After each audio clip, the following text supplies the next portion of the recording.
Percy, you know what? Your little girlfriend is something else.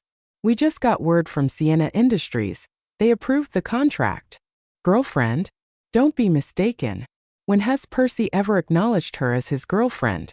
Besides, do you really think one woman could handle so many tough negotiations? Ha! Percy, your tactic was truly brilliant. The meaning behind the words was clear. Outside the door, Stellar Rivers froze, her raised hand stiffening midair. She was clutching a folder tightly in her arms. It was a crucial document that would determine whether more enterprises could go public. Sienna Industries, knowing full well that there would be thunderstorms tomorrow, had deliberately demanded the contract be signed in person that day. Left with no choice, Stellar pulled every string she could, taking an alternative flight to deliver the papers. Even so, the return flight had encountered severe turbulence during the storm. The cockpit was breached, and the pilot had fallen unconscious. Stellar, risking her own life, managed to ensure the safety of everyone on board. She hadn't revealed any personal information, instead requesting complete confidentiality about her identity. The moment the plane landed, she rushed to ensure the contract was intact and no matter what, she had to deliver it safely to Percy Moore. When she learned from the secretary that Percy was at the club, she hurried to the private suite. But just as she arrived at the door, she overheard those words. What came next made her humiliation even worse. After a brief pause, Percy scoffed and said, "I've never touched her." One sentence, and it was as if he couldn't distance himself from her fast enough, afraid she might tarnish his reputation. It was also an indirect admission that she wasn't his girlfriend. Laughter erupted from inside the room. "By the way, Percy, what's going on with your engagement to the Harlow family? I heard Yvonne Harlow is back in town." The conversation continued inside. Outside, Stellar froze in place.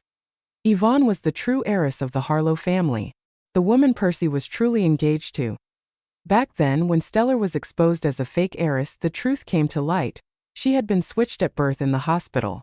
An investigation revealed that her biological parents were likely countryside folks. They were never found, and all anyone knew was their last name.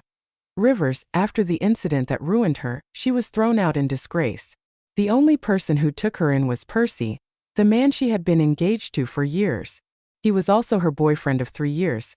Because of that, Stellar gave him her unwavering loyalty. Even though all these years he never once mentioned marriage, she thought it was just a matter of timing. But now she understood. He had never intended to marry her.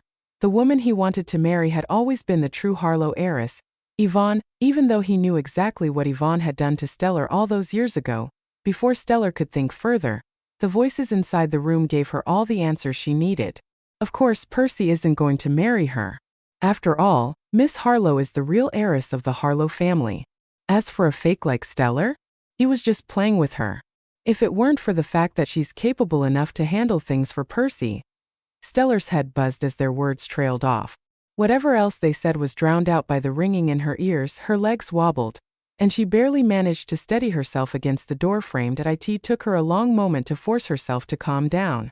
A woman like her, catching even a glimpse of high society and enjoying its privileges for so many years, should be grateful for the luck of a lifetime.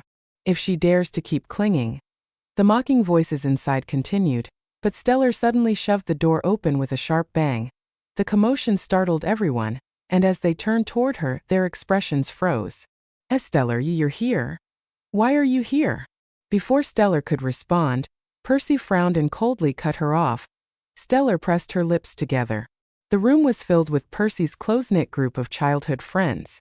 Though they always appeared friendly, she knew all too well that none of them truly respected her. And now she didn't care. Even so, the scene stung. She hadn't even had time to change out of her wrinkled clothes after stepping off the plane. The gash on her arm from the near crash hadn't been treated, and the pain still throbbed. Yet Percy didn't seem to notice any of it. His only reaction was the annoyance of being interrupted, coupled with the cruel words she overheard just moments ago. It felt like a knife had been driven straight through her heart. For a brief moment, her composure wavered, but then she suddenly laughed at us. Oh, he was afraid she would cling to him, was he? She blinked quickly, forcing away the tears that threatened to spill. "Mr. Moore, this is the contract with Sienna Industries. I brought it here for you." Her feigned indifference only seemed to amuse Percy's friends even more. They nearly forgot. This was just who Stellar was. No matter how cruel Percy was to her, she always ignored it, choosing instead to coddle him,